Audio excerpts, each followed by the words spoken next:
Today, the oppressed Muslim woman is a central figure in global media. However, this image is often a result of confusing local cultural customs with the actual teachings of Islam. When we look at the core sources, we see that Islam was a revolutionary movement for women's rights, establishing dignity and legal status 1,400 years ago. One of the most persistent myths is that Islam restricts education for women.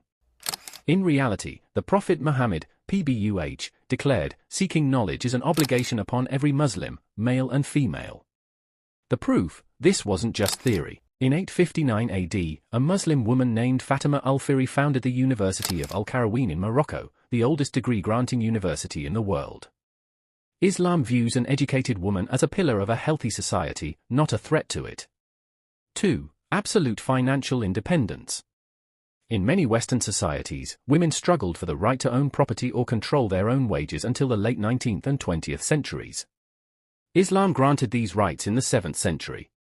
The economic logic: a Muslim woman has the absolute right to own land, manage businesses, and invest her wealth. Under Islamic law, she is under no obligation to spend her money on the household, that remains the sole financial responsibility of the man.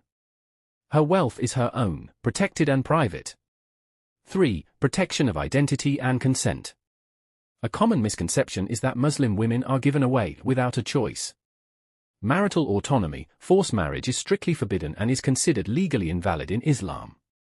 A woman has the divine right to accept or reject any proposal, the right to a name, unlike many cultures where a woman takes her husband's last name, symbolically becoming part of his estate. A Muslim woman keeps her own family name.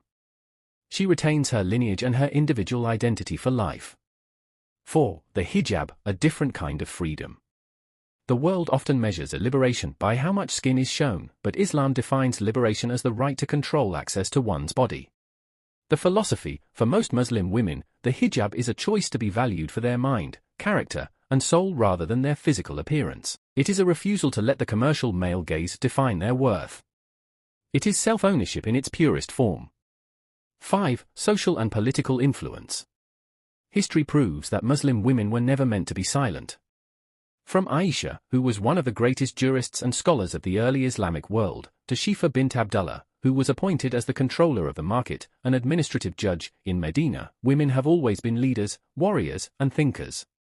The verdict: the oppression seen in some parts of the world today is not a result of Islam, but often a result of a lack of true Islamic practice.